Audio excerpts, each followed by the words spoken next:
Saudara dan saudari yang terkasih, kalau ditanya setiap orang tentang salib hidupnya, mereka bisa berkata tentang banyak hal. Ada yang mengatakan salib hidup saya itu sakit yang saya alami. Ada juga yang mengatakan salib hidup saya itu adalah saya mengalami sakit dan sampai sekarang tidak kunjung sembuh. Ada juga yang mengatakan saya selalu berusaha di segala bidang, tapi tidak bertahan lama dan saya selalu gagal. Ada juga yang mengatakan salib hidup saya adalah anggota keluarga saya yang tidak karuan. Setiap orang tentu memiliki salib dalam hidupnya. Permasalahan-permasalahan yang ada dalam hidup kita oleh sebagian orang juga dipandang sebagai satu salib kehidupan. Umumnya manusia cenderung untuk menghindari hal-hal yang seperti ini atau berhadapan dengan masalah. Kalaupun mereka berhadapan dengan masalah, mereka berupaya untuk mencari jalan keluar atau solusi yang terbaik atas permasalahan yang mereka hadapi. Jika salib itu terus-menerus dijumpai tiada henti dalam hidup mereka, biasanya manusia mulai mempertanyakan Tuhan, mengapa saya atau keluarga saya menghadapi situasi dan menjalani salib seperti ini? Seorang bapak umat Katolik pernah mengalaminya. Ketika usaha yang sedang digelutinya merosot dan lama-lama karena persaingan dunia usaha yang keras, akhirnya usahanya menjadi bangkrut.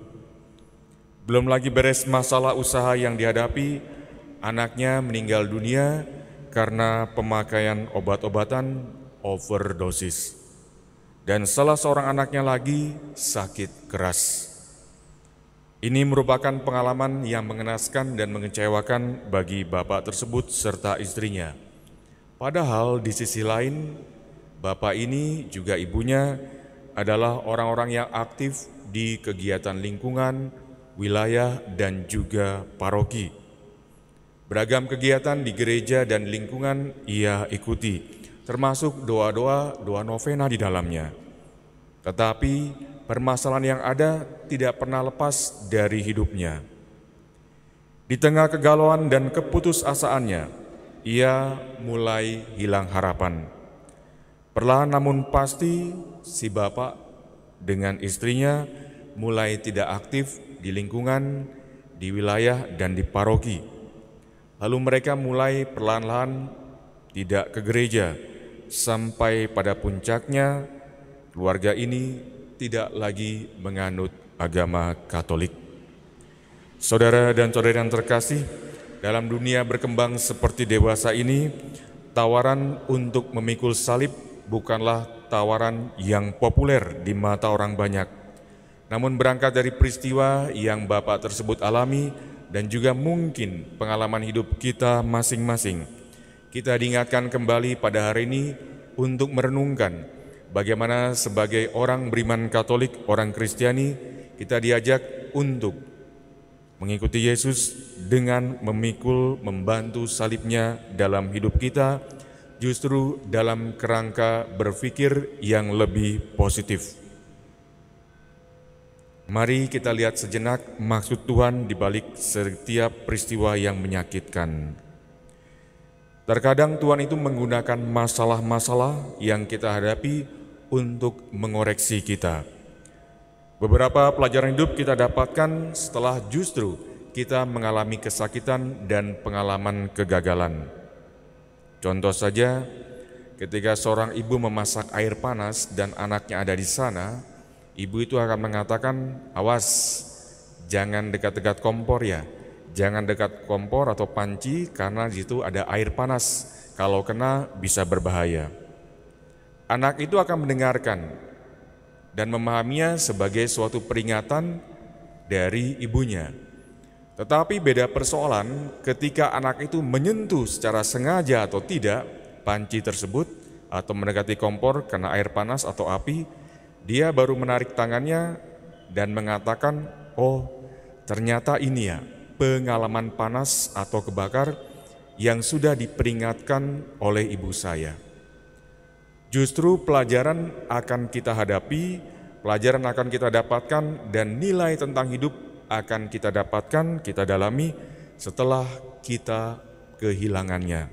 Contoh, kita akan mengalami sakit dan kemudian menghargai tentang kesehatan.